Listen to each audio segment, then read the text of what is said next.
námestiach doznieva ozvena sľubov, ktoré stratili váhu skôr, než nadobudli tvar. Tváre z plagátov sa usmievajú bez pamäti,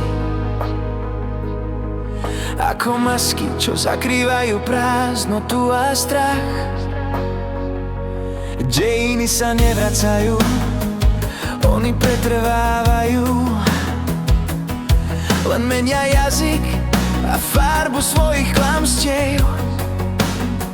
A pod nimi stojí zástup, mlčiaci a trpezlivý, ochotný zameniť myslenie za pokoj. V jednotnom rytme sa ozýva hlas, bez otázok. Ovce bečia súhlasne, bez potreby porozumenia. Nie z presvedčenia, ale zo zvyku, nie zo strachu, ale z pohodlia, podriadenia. Slovensko na ruby, hodnoty obrátené na ruby. Pravda je bremenom a mlčanie cnosťou. Keď sa zhasnú svetlá a rozum ustúpi tichu, hlavy sa skláňajú, ovce poslúchajú. V uzavretých kruhoch sa vyrábajú istoty, zbavené pochybností, no aj obsahu. Slova sa používajú ako nástroje moci, nie ako nositelia významu. Ten, kto kričí najhlasnejšie, býva vypočutý.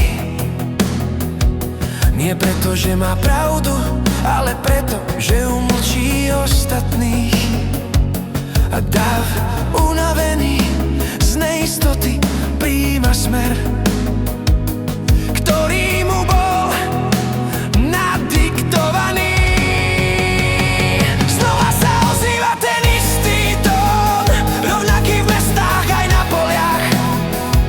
Ovce bečia v odpovedi na príkaz, ktorý ani nebol vyslovený. Slovensko na ruby, rozum vytlačený z verejného priestoru.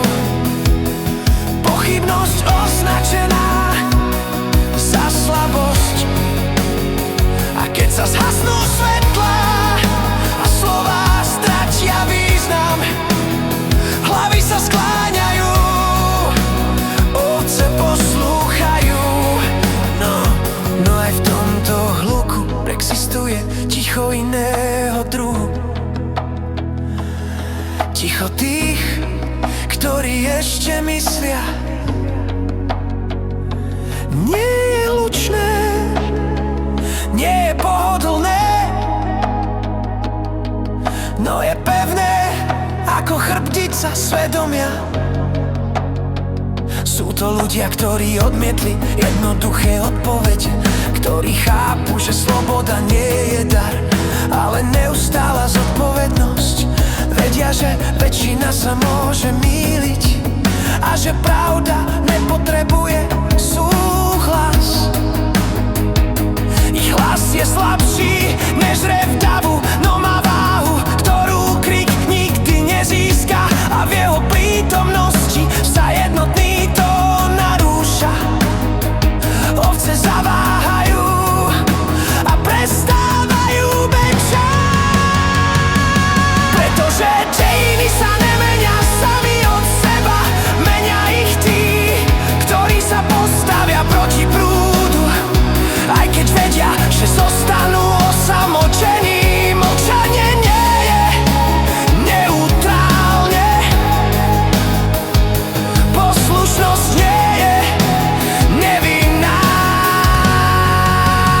Slovensko na ruby, no nie navždy odsúdené.